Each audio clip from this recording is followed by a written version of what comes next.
खुश है आपसे और टिकट मिला तो ज़्यादा खुश है, आपको लोग आमदार देख रहे हैं चेंबूर का, क्या कहना चाहिए? इस बारे में पहले मैं माननीय राज साहेब ठाकरे, शर्मिला वहिनी ठाकरे, आमी साहब ठाकरे, हमारे नेता नितिन सरदेसाई, श्री सावंत साहब, सरचिटनीस कर्नवाला दुनबले साहब और रीटा ताई, स्नेहल जादव, इनका आभार व्यक्त करता हूँ कि इन्होंने मेरे को चेंबूर की जनता का सेवा करने का मौका दिया है और ये विधानसभा के लिए एक कैंडिडेट के तौर पे मेरे को एक चांस दिया है। पूरी तरह से चेंबूर की जनता कुछ ना कुछ बदल करने के लिए रेडी है और महाराष्ट्र नवनिर्माण सेना ये विधानसभा चुनाव में 100% जीतेगी। सर, किस तरीके का मैनिफेस्टो लेके आप लोगों के बीच में जाने वाले हैं, क्या तैयारी है आपकी? माननीय राज साहब ठाकरे जी ने 10-12 साल पहले महाराष्ट्र को ब्लूप्रिंट दिया है, वो ब्लूप्रिंट के आधार पे हम आगे जाएंगे।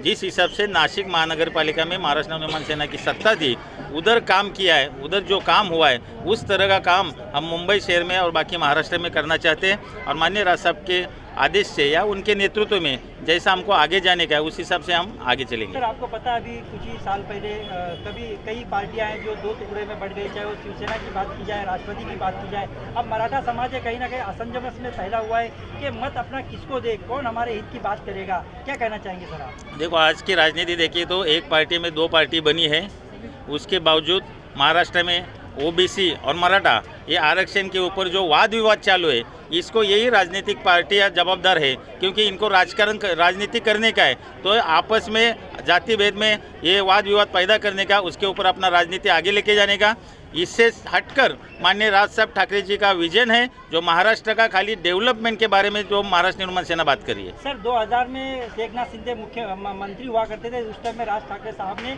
टोल मुक्त महाराष्ट्र को करने की एक संकल्प लिया था, लेकिन उसके बाद वो आदेश ऐसा आया कि हम टोल को बंद नहीं कर सकते क्योंकि सरकार बहुत ज़्यादा खर्चे में आ जाएगी। तो और आज चुनाव को देखते हुए टोल को मुक्त कर दिया गया है। सर, क्या कहना है? ये देखो, टोल का जो आंदोलन है वो पूरा श्रेय महाराष्ट्र निर्माण सेना का है, माननीय राज साहब ठाकरे इनका है क्योंकि गए 5-7 सालों से जो टोल के ऊपर जो आंदोलन हुआ, कांग्रेस का सरकार था तभी 65 टोल नाका ये महाराष्ट्र में बंद हुआ जो अनलीगल तरीके से चालू था।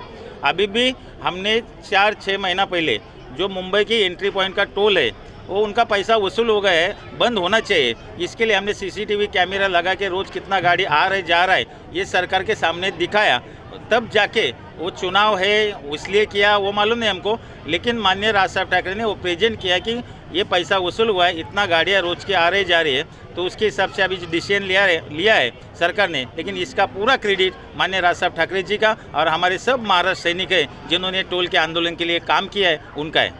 ठीक, ओके, थैंक यू धन्यवाद। सर। महाराष्ट्र नवनिर्माण सेनेचा